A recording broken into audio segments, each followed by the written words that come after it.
This is 21 January session of the Hindu newspaper analysis, in which we will discuss mainly three issues. The first issue is Supreme Court still local order on powers over High Court judges. The second issue is a long and winding road of India-China relations. And the third issue is key provisions of Digital Personal Data Protection Act. So let's discuss all the issues in detail. Recently, Supreme Court issued Lokpal order on powers over High Court judges. In this article, we will discuss about Lokpal and Lokayukta Act 2013. So let's discuss the issue in detail. Article is important for UPSC prelims for means. Why in news? The Supreme Court on Thursday issued a Lokpal order bringing High Court judges under its jurisdiction, terming the top anti-corruption ombudsman interpretation very disturbing. Recently supreme Court ने लोकपाल के एक order को यहाँ पर stay लगा दिया है, जिसमें लोकपाल हाई कोर्ट के जजेस को अपने जुरिडिक्शन के अंदर लाने के लिए एक ऑर्डर पास करता है।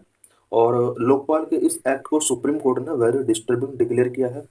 Lokpal passed an order giving itself jurisdiction to investigate complaints against high court जजेस।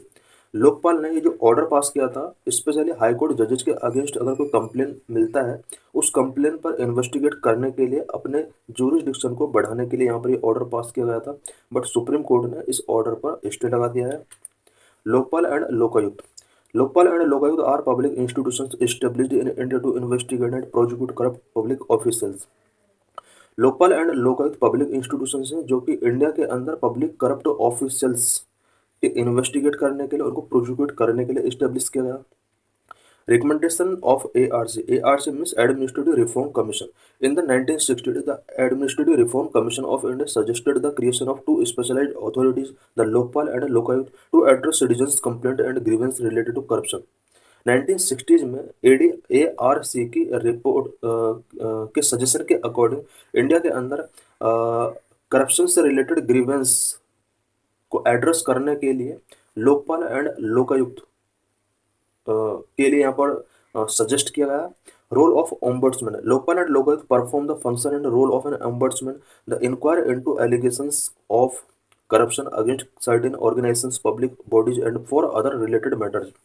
लोकपाल एंड लोकायुक्त ओम्बड्समैन के फंक्शंस एंड रोल प्ले करते हैं। पब्लिक बॉडीज ऑर्गेनाइजेशन के अगेंस्ट जो भी करप्शन एलिगेशंस पुट किए जाते हैं, उनके अगेंस्ट इंक्वायर करने के लिए या फिर प्रोसिक्यूट करने के लिए इसको इस्टेब्लिश किया गया। National and state level. Lokpal is a national level institution but Lokayukta is a state level institution. Both institutions have the power to investigate and prosecute corruption cases and both are headed by panel of जजेज और retired जजेज। Lokpal national level institution है, जबकि लोकायुक्त एक state level institution है। But both institutions को ये power दिया गया है कि वो करप्शन केसेस के अगेंस्ट इन्वेस्टिगेट कर सकते हैं, प्रोसिक्यूट कर सकते हैं। बहुत इंस्टीट्यूशंस को जजेज जो रिटायर्ड जजेज हैं उनको उनके थ्रू इसको हेड किया जाता है jurisdiction. The Lokpal and Lokayukta handle complaints against ministers and top government officials. Ministers and top government officials से रिलेटेड जो भी कंप्लेंट्स हैं, लोकपाल और लोकायुक्त उनको हैंडल करता है।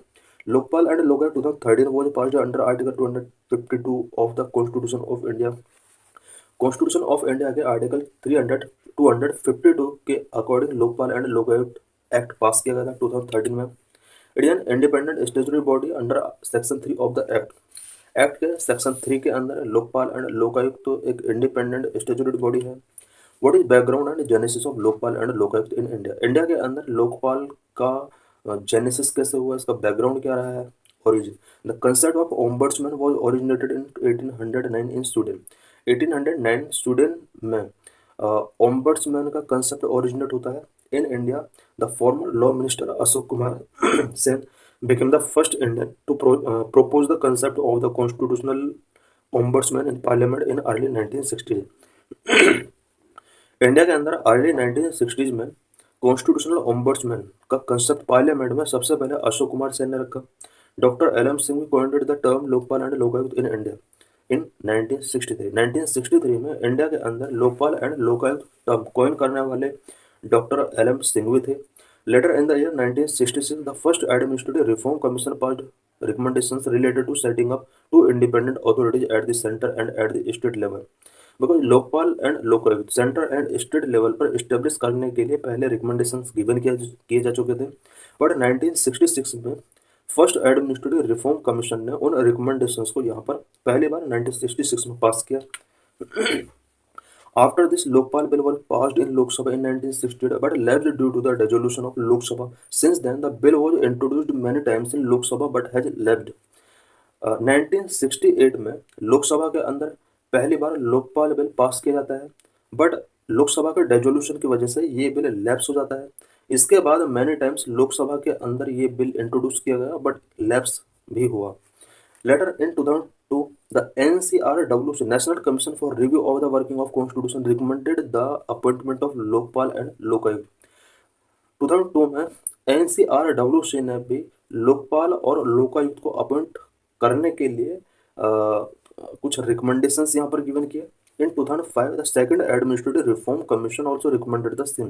2005 में इसके बाद सेकंड एडमिनिस्ट्रेटिव रिफॉर्म कमीशन ने भी इसके एस्टेब्लिशमेंट के लिए कुछ रिकमेंडेशंस गिवन किए।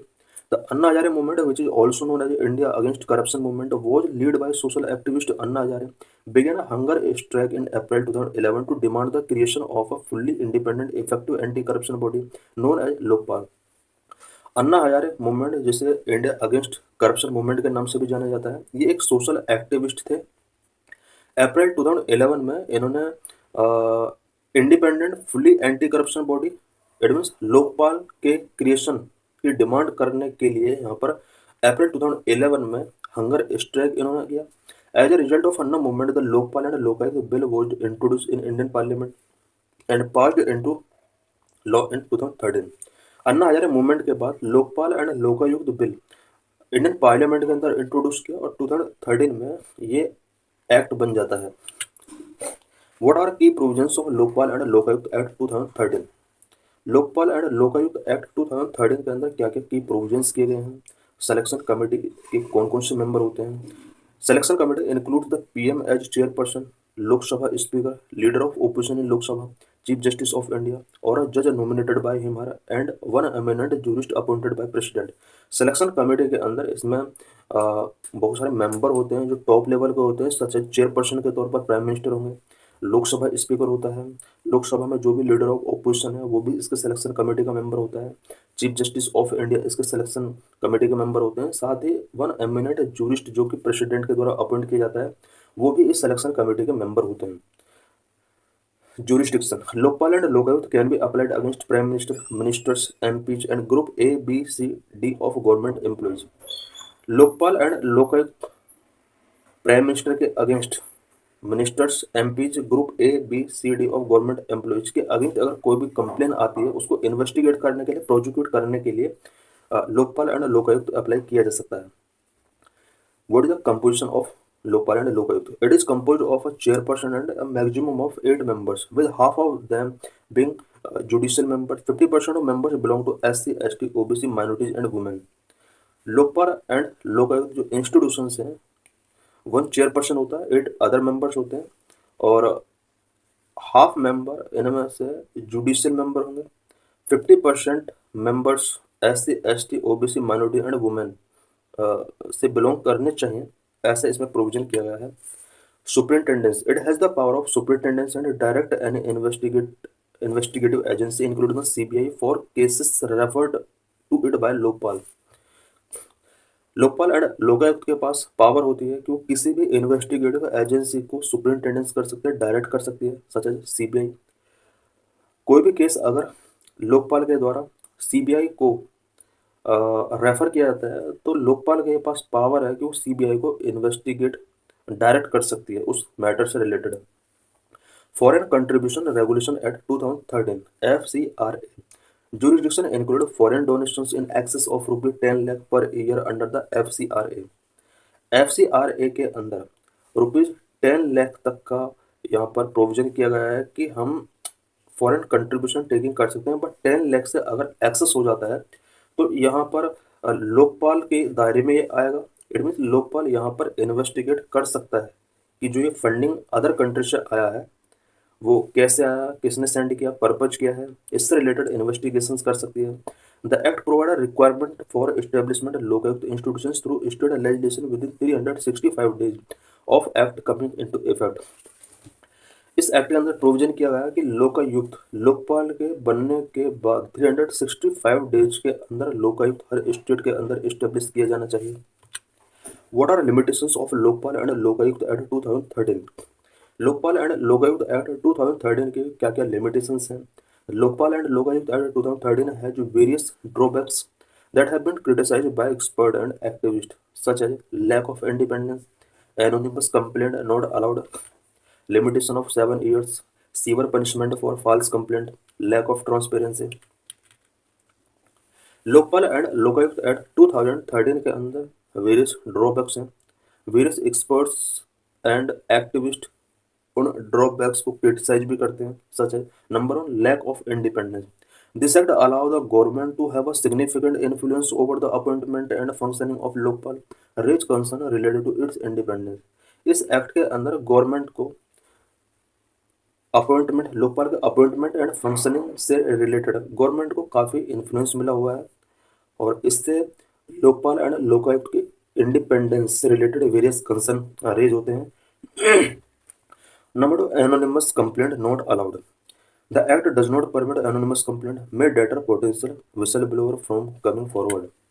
Limitation of 7 years. This act set a 7 year limitation period to file a complaint. For some cases, it is not be sufficient.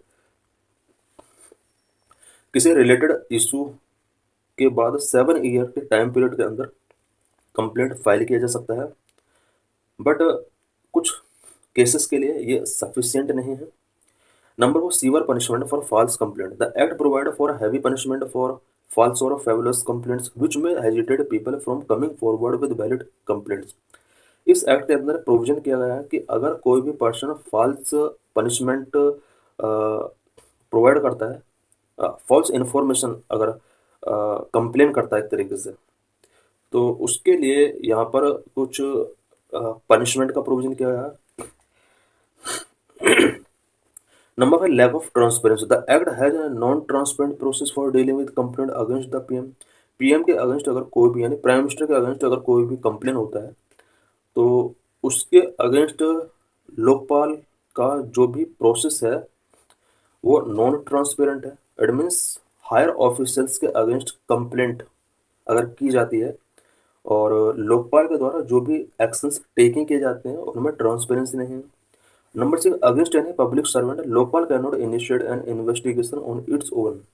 किसी पब्लिक सर्वेंट के against Lokpal investigation नहीं कर सकता है खुद से। इसके लिए इस केस को रेफर करना पड़ता है अदर इन्वेस्टिगेटिव एजेंसीज के पास। What is the existing governance framework to check corruption in India? India में करप्शन को चेक करने के लिए करंट में गवर्नमेंट फ्रेमवर्क क्या है? Number, prevention of corruption act 1988। This is a main law for addressing corruption in India. It provision for the punishment of public servant engaged in corruption practice. India में corrupt practices में engage होने वाले public servant को punish करने के लिए India के अंदर जो मेन लॉ है वो प्रिवेंशन ऑफ करप्शन एक्ट 1988 है। Number two, CBI central bureau of investigation. CBI is main agency responsible for investigating corruption cases involving public servant. Public servant के अगेंस्ट कोई भी करप्शन केसेस को इन्वेस्टिगेट करने की जो पावर है वो सीबीआई को गिवन है। Number three, CVC central vigilance commission and state vigilance commission handle citizens grievances related to corruption. Corruption से रिलेटेड सिटीजन्स के जो भी ग्रीवेंस है उसको हैंडल करने के लिए सीवीसी प्रोविजन की गई है। Number four, national human rights commission NHRC. Indian citizen can file complaint if they feel that their rights have been violated. Indian citizen को अगर लगता है कि उनका राइट का वायलेशन किया गया है देन वो एनएचआरसी के पास जाकर कंप्लेंट फाइल करा सकते हैं। Number five, the all India services rule 1968 prohibit government employees from engaging in any activities that may affect their integrity or impartiality, such as accepting bribes or gifts, engaging in partisan political activities, or disclosing confidential information. All India services rule 1968 government employees को किसी भी ऐसी activity जो उनकी integrity या impartiality के against है इन्हें डिबेयर करता है किसी भी एक्टिविटीज में इन्वॉल्व होने के लिए, सच एज ब्राइब्स और गिफ्ट्स एक्सेप्ट नहीं कर सकते, पार्टीशन पॉलिटिकल एक्टिविटीज में एंगेज नहीं कर सकते, और कॉन्फिडेंशियल इन्फॉर्मेशन ये डिस्क्लोज नहीं कर सकते। The central civil services rule 1964 prohibits central government employees from engaging in any activities that may compromise their integrity and impartiality। Central civil services rule 1964 के अंदर प्रोविजन किया गया है कि कोई भी सेंट्रल गवर्नमेंट एम्प्लॉयज किसी भी ऐसी एक्टिविटी में एंगेज नहीं करेंगे जो उनकी इंटीग्रिटी और इम्पार्शलिटी के साथ कंप्रोमाइज करता है। Number 7, administrative tribunal such as Central Administrative Tribunal are specialized court that hear and decide dispute related to administrative actions of government agencies related to matter of corruption। Administrative tribunal such as Central Administrative Tribunal ये कुछ specialised court हैं जो कि corruption से related matter को deal करती हैं। उसके लिए एक कोर्ट है। Lokpal and Lokayukta UPSC mains में क्वेश्चन पूछा गया इस आर्टिकल से रिलेटेड। और national Lokpal however strong it may be cannot resolve the problems of immorality in public affair discuss 2013 में क्वेश्चन पूछा गया था। The long and winding road of India China relations. In this article, we will discuss about India-China relations. So let's discuss the issue in detail. Why news? Recently, the Indian Foreign Affairs Minister told the Parliament that India and China ties are set in the direction of improvement. Recently, Indian Foreign Affairs Minister ने parliament में कहा है कि India और China के relations improvement direction में move कर रहे हैं। India China border dispute. India's 3,488 kilometer border with China is not clearly demarcated and in certain stretches there is no mutually agreed LAC। India and China के बीच about 3,488 kilometre का border है जो कि clearly demarcated नहीं है और कुछ places पर म्यूचुअली एग्रीड LAC नहीं है। India China border is divided into three sectors में इंडिया चाइना बॉर्डर डिवाइडेड है। Number 1 western border, number 2 middle sector, number 3 eastern sector. Number 1 western border Ladakh. Border dispute between India and China focus on Johnson line from 1860 which includes Aksai Chin in India whereas China considered McCartney-McDonald line as border। Western border पर India और China के बीच में जो dispute का main reason है वो Johnson line जो कि अक्साई चीन रीजन में पड़ता है। It means Aksai Chin region इसी बॉर्डर पर पड़ता है। Number 2 middle sector. It covers Himachal Pradesh and Uttarakhand boundary dispute is minor. Middle sector Himachal Pradesh and Uttarakhand region में पड़ता है बट यहाँ पर डिस्प्यूट माइनर है। Number 3 eastern sector. In Sikkim and Arunachal Pradesh dispute centers on McMahon line which was established in 1914 Shimla convention. China rejects McMahon line. Eastern sector की अगर बात की जाए तो सिक्किम एंड अरुणाचल प्रदेश रीजन में पड़ता है। मैकमोहन लाइन पर यहाँ पर मेनली डिस्प्यूट है जो कि 1914 शिमला कन्वेंशन के अंदर एस्टेब्लिश की गई थी। चाइना मैकमोहन लाइन को रिजेक्ट करता है। Border dispute settlement mechanism. India और चाइना के बीच में मेनली LAC पर डिस्प्यूट को मैनेज करने के लिए 5 एग्रीमेंट साइन किए गए हैं जिनका डिटेल इस टेबल के अंदर गिवन है। व्हाट आर की aspect of recent India China agreement. LAC agreement जो भी हुए हैं रिसेंटली इंडिया और चाइना के बीच में की एस्पेक्ट उनका क्या रहा है। Number 1 agreement on patrolling protocol. Number 2 disengagement process. Number 3 reduction of military presence. Number 1 agreement on patrolling protocol. The agreement allow both India and China to resume patrols along previously established route. The agreement effectively aimed to return to the status quo that existed before the tension escalated in 2020। ये जो agreement हुए हैं India और China के बीच में ये previously established root पर पेट्रोलिंग को रिज्यूम करने के लिए यहाँ पर मेनली किया गया है और स्टेटस को जो भी था बिफोर 2020 उसको रिटर्न करने के लिए यहाँ पर एग्रीमेंट किया गया है। Number 2 disengagement process. Current agreement also seek to complete the disengagement process, which has been a focal point of negotiating over the past 4 years। Past 4 years है कोशिश की जा रही है इंडिया और चाइना दोनों के द्वारा कि डिसएंगेजमेंट प्रोसेस को कंप्लीट किया जाए। करंट एग्रीमेंट इसी से रिलेटेड है। Number 3, reduction of military presence. As per the agreement both China and India will slightly withdraw their forces from current position to prevent confrontations. Confrontations को prevent करने के लिए इंडिया और चाइना दोनों का फोकस है कि वो अपने अपने फोर्सेस को स्लाइटली विड्रॉ करें बॉर्डर से। Regular monitoring and review meeting will be instituted to ensure compliance with the new protocol. New protocol के कंप्लायंस को इंश्योर करने के लिए दोनों कंट्रीज के बीच में regular monitoring and committee review कमीटिंग्स यहाँ पर सेटअप की जाएंगी। What are the implications of agreement for India China relation. अभी जो रिसेंटली दोनों कंट्रीज के बीच में एलएसी से रिलेटेड एग्रीमेंट हुए हैं इन एग्रीमेंट का दोनों कंट्रीज के लिए क्या इम्प्लीकेशंस रहेगा। Recent agreement between China and India regarding the LAC has significant implications for India-China bilateral relation. Number 1, de-escalation of tension. Tension de-escalate होंगे। Number 2, restoration of diplomatic relation. दोनों countries के बीच में डिप्लोमेटिक रिलेशन रीस्टोरेशन हो सकता है। Number 3, economic and trade relation. दोनों countries के बीच में economic and trade relation strong हो सकते हैं। Number 4, path for long term territorial dispute resolution. Long term territorial dispute resolution के लिए एक पाथ बनेगा। Influence on regional stability. Regional stability को यहाँ पर बूस्ट किया जा सकता है।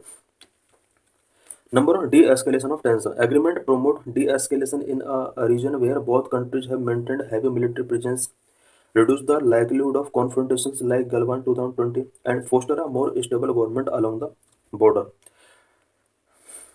एग्रीमेंट जो अभी हुए हैं ये एग्रीमेंट दोनों कंट्रीज के बीच में हैवी मिलिट्री प्रेजेंस को मेंटेन करने के लिए यहाँ पर डी एस्केलेशन को बढ़ाया जा सकता है। बिकॉज यहाँ पर हैवी मिलिट्री प्रेजेंस है दोनों तरफ से, इंडिया और चाइना की तरफ से दोनों के बीच में टेंशंस काफ़ी बढ़ जाते हैं, तो उसको मेंटेन किया जा सकता है। गलवान वैली के अंदर जो भी कॉन्फ्रंटेशंस होते हैं उसको रिड्यूस किया जा सकता है एंड बॉर्डर रीजन में स्टेबल एनवायरनमेंट को यहाँ पर बूस्ट किया जा सकता है।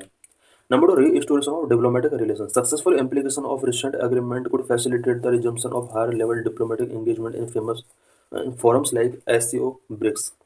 Number 3, economic and trade relation. The normalization of military interactions would improve economic ties between China and India. Number 4, path for long-term territorial dispute resolution. Recent LAC agreement can pave the way for resolution of long-term border issues like Dapsang and Damchuk in future. Influence of regional stability. A stable China-India relation could set up a precedent for resolving other territorial dispute in Asia. Significance of stable relation with China. China के साथ India का अगर relation stable होता है तो इसका India के लिए क्या सिग्निफिकेंस हो सकता है। Number 1, enhanced border stability. इसके थ्रू बॉर्डर स्टेबिलिटी को एनहांस किया जा सकता है। Number 2, economic interest.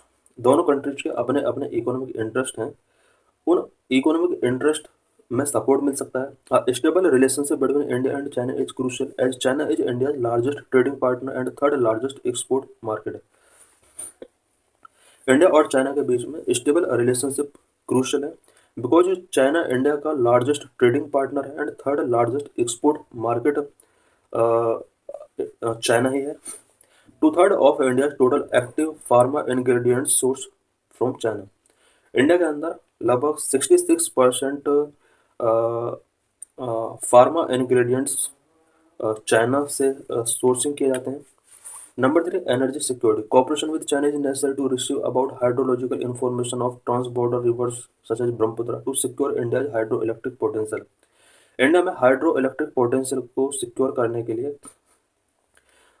Hydrological information specially Brahmaputra river से रिलेटेड इंफॉर्मेशन शेयरिंग चाइना के द्वारा इंडिया के लिए करना बहुत जरूरी है।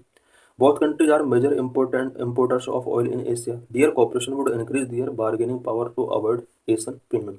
China control about 90% of global rare earth metals production, so China is important for India. More than 80% of solar modules and cells are imported from China. India के अंदर जो भी हम सोलर मॉड्यूल या सोलर सेट यूज करते हैं उसमें 80% solar module and cell China के अंदर प्रोड्यूस होती हैं, चाइना से हम इम्पोर्ट करते हैं। They are crucial to emerging technologies के लिए ये module solar module and cell important है। Number 4, geopolitical leverage. For India's nuclear supply group membership, China's support is necessary. Resolving dispute enhance India's credibility, lead to its bid for permanent UNSC seat. अगर India चाहता है कि India nuclear supplier group का member बने, इसके लिए China का support हमारे लिए बहुत जरूरी है। नंबर है counter balancing western dominance. China India can challenge western hegemony pushing for reform in IMF, WTO and UN। कुछ वर्ल्ड लेवल पर इंस्टीट्यूशंस जिनके अंदर रिफॉर्म नहीं हो पा रहे हैं, such as IMF, WTO, UN, इसके अंदर रिफॉर्म इसलिए नहीं हो पा रहे हैं क्योंकि इनमें वेस्टर्न डोमिनेंस ज़्यादा है।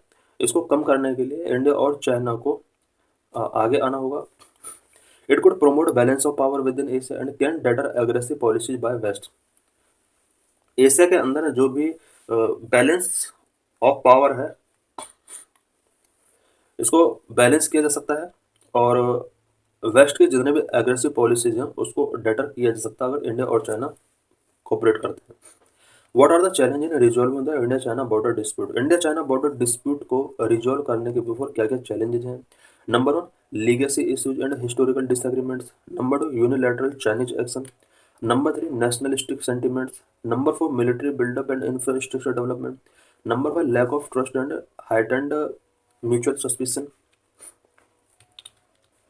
Number 1, legacy issues and historical disagreements. The India-China border dispute has a complex and long history that dates back to the 1962 border war.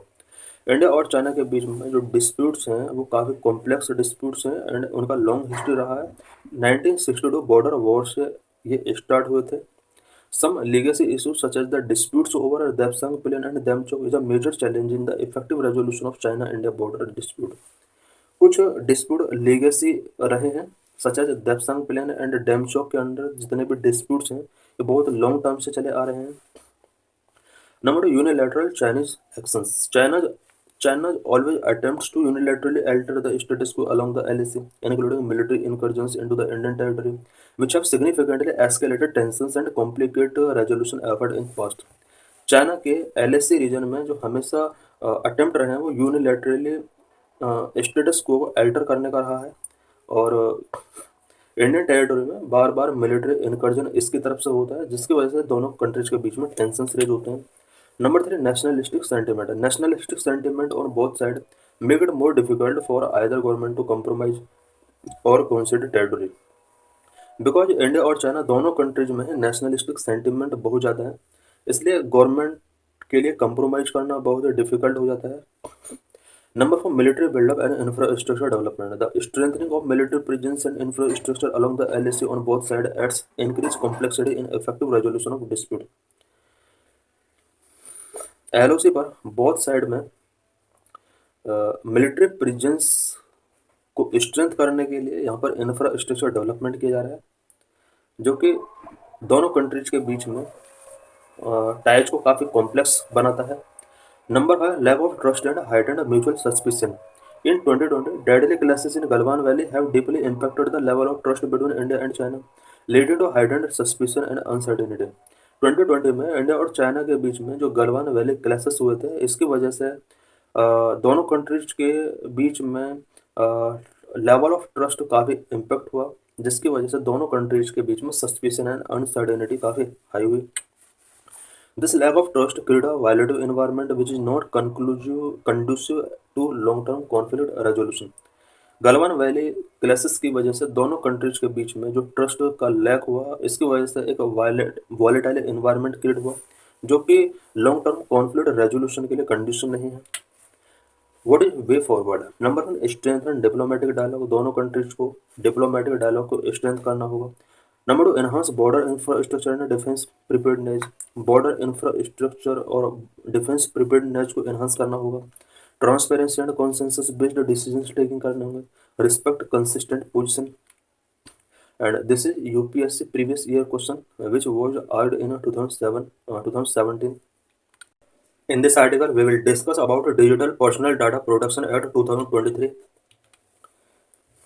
The Union Government on January 3, 2025 released the Draft Digital Personal Data Protection Rules 2025, which will enforce provisions of the Digital Personal Data Protection Act 2023. Recently, Union Government ने draft digital personal data protection rules release किए हैं जो कि digital personal data protection act 2023 के provisions को enforce करने के लिए इम्पोर्टेंट है। In August 2023, India got its first comprehensive data protection law, the Digital Personal Data Protection Act 2023। अगस्त 2023 में इंडिया को कॉम्प्रिहेंसिव डाटा प्रोटेक्शन लॉ पहली बार मिला as a digital personal data protection act के रूप में। The law is largely based on users giving consent for the processing of their personal data. ये जो न्यू लॉ बनाया गया है, ये लॉ मेनली यूजर की कंसेंट के बेस पर बनाया गया है। इट मीन्स यूजर्स से यहाँ पर पर्सनल डाटा के प्रोसेसिंग से रिलेटेड बहुत सारे रिकमेंडेशंस यहाँ पर गवर्नमेंट के द्वारा टेकिंग की गई थी। उसके बाद ये लॉ इनेक्ट किया गया है। It provides basic rights such as access to and erase of data, places some obligation on companies and establish a complaint body for grievance redress। इस एक्ट के अंदर कुछ बेसिक राइट्स से रिलेटेड प्रोविजन किए गए हैं, सच एज डाटा के access को इंश्योर करने के लिए, डाटा को इरेज करने के लिए। इट मीन्स अगर हम किसी भी कंपनी के लिए पर्सनल डाटा गिवन करते हैं तो उस डाटा तक हम अगेन एक्सेस कर सकते हैं, उसका स्टेटस हम फाइंड कर सकते हैं। साथ ही डाटा को इरेज करने के लिए भी हम अप्लाई कर सकते हैं। कंपनीज के ऊपर कुछ ऑब्लिगेशंस यहाँ पर प्लेस किए गए हैं। साथ ही ग्रीवेंस रिड्रेसल के लिए कंप्लेंट बॉडी यहाँ पर इस्टेब्लिश की जाएगी। Typically, data protection law exempt journalistic activities from privacy obligations such as notifying users and taking their consent before using their personal data। Typically, journalist को डाटा प्रोटेक्शन लॉ से exempt किया जाता रहा है बिकॉज यहाँ पर प्राइवेसी रिलेटेड इश्यूज बीच में आ जाते हैं। करंट में जो ये लॉ बनाया गया यहाँ पर जर्नलिस्ट को उनकी जो पावर्स थी वो थोड़ा रिड्यूस की गई हैं। But this law cartel journalistic free speech. Journalist का जो फ्री स्पीचिंग का जो राइट है, इस लॉ के अंदर उस राइट को कर्टेल किया गया है। How DPDP act privacy rule affect journalistic free speech. DPDP act किस तरह से जर्नलिस्टिक फ्री स्पीच को अफेक्ट करता है। Imagine that you are a journalistic writing about MP and his performance। For your story, you use information from their lives such as the meeting they held, where and with whom, the towns, villages and cities they travel to। Example के तौर पर हम इसको समझते हैं कि suppose you are a journalist और आपको एक MP के परफॉर्मेंस के बारे में लिखना है। अपने स्टोरी को राइट करने के लिए आपको MP के लाइफ से रिलेटेड बहुत सारी इन्फॉर्मेशन आपको चाहिए। किस प्लेस पर उसने मीटिंग किया एंड किस टाउन, विलेज एंड सिटीज़ के अंदर उसने ट्रेवल किया। How often did they use a private jet or a chartered plane? What about their financial background and also the investment made by their close family members? उसने किस तरह से उसने private jet और चार्टर्ड प्लेन का use किया अपने travelling में। फाइनेंशियल बैकग्राउंड उसका क्या रहा है एंड क्लोज फैमिली मेम्बर्स ने किन किन एरियाज में इन्वेस्टमेंट किया है। इससे रिलेटेड सारा इन्फॉर्मेशन आपको चाहिए। Most of this information is not available in the public domain and needs a lot of research. क्योंकि ये जो इन्फॉर्मेशन है पब्लिक डोमेन में नहीं मिलेगी और इसके लिए एक बिग रिसर्च की जरूरत पड़ेगी। All this information about an MP is there personal data which is data protected under the DPDP act. ये जितना भी इन्फॉर्मेशन है ये MP के पर्सनल डाटा से रिलेटेड और इसको अब DPDP एक्ट के अंदर प्रोटेक्शन गिवन किया गया है। Consequently, any journalist who wishes to use this data will have to get their consent before publishing the story। अब न्यू DPDP एक्ट के अंदर कोई भी जर्नलिस्ट जो किसी MP या किसी अदर पर्सन के बारे में अगर जर्नल पब्लिश करना चाहता है तो उसके लिए पहले उस पर्सन की कंसेंट लेना उसको नेसेसरी हो गया है। Even after publication the MP can erase their right to erase and request journalist to delete such stories. Publication के बाद भी MP को ये राइट है कि वो अपना डाटा का इरेजर के लिए अप्लाई कर सकता है। इट मीन्स उसको डाटा इरेज करने का भी राइट यहाँ पर मिल गया है। What is Digital Personal Data Protection Act 2023? DPDP Act 2023 regulates the processing of digital personal data to protect individuals' rights while allowing for lawful data processing। DPDP Act 2023 personal data को processing करने के लिए यहाँ पर कुछ rules and regulations provide करता है so that individuals का जो प्राइवेसी राइट्स हैं उसको प्रोटेक्ट किया जा सके एंड डाटा के प्रोसेसिंग को लॉफुली तरीके से किया जा सके। It sets obligations for data fiduciaries entities like social media platform and government department that handle data. Data fiduciaries जितना भी है उनके लिए कुछ ऑब्लिगेशंस इस एक्ट के अंदर सेट किए गए हैं। Introduce penalties for violation to ensure compliance. Compliance ensure करने के लिए यहाँ पर वायलेशन के अगेंस्ट कुछ पेनल्टीज इंट्रोड्यूस की गई हैं। Core principle of DPDP act, DPDP act के कोर प्रिंसिपल्स क्या क्या है? Number one, consent is important, personal data must be use in a lawful consented and transparent manner. Personal data का जो यूज किया जाएगा फिडुसरीज के द्वारा वो लॉफुल तरीके से, कंसेंटेड तरीके से, ट्रांसपेरेंट मैनर से किया जाएगा। Data minimisation, only necessary data for the specified purpose is to be collected, specified purpose के लिए लिमिटेड डाटा ही यूज किया जा सकता है। Accuracy, ensure the data collected is up to date and accurate. Next, storage limitation, data should not be keep longer than necessary. Purpose limitation, data can only be used for purpose as stated at the time of collection. Security, adequate measures must be taken to protect the user data. Accountability, entities must be accountable for their data practice. Penalties are provisioned for breaches and non-compliance of user rules. Rights for individuals के लिए यहाँ पर कुछ rights का provision किया गया है, सच है right to access correction and erasure, grievance redressal body, nomination.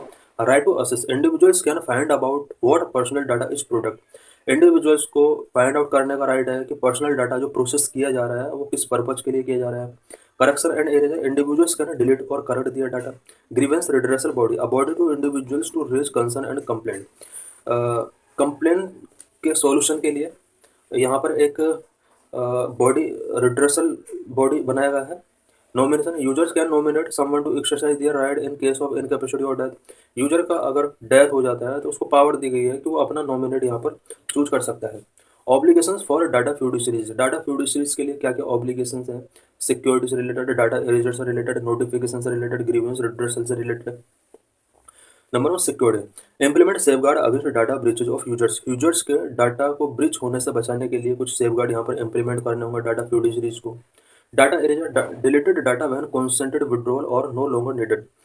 कॉन्सेंटेड अगर विड्रॉवल कर लिया गया है या डाटा की कोई नीड नहीं है, उस केस में फ्यूडिशरीज का ड्यूटी है कि वो डाटा को डिलीट करे। Notification, inform the affected individual और बोर्ड अबाउट डाटा ब्रीचेज। अगर डाटा का ब्रीच होता है तो ये फ्यूडिशरी की रिस्पॉन्सिबिलिटी है कि वो अथॉरिटी या फिर अफेक्टेड इंडिविजुअल को इन्फॉर्म करें। Grievance redressal, establish a system to address individuals queries and complaint. Individual query और कंप्लेन को एड्रेस करने के लिए एक सिस्टम एस्टैब्लिश करना होगा, which will be grievance redressal. So thanks for watching this video.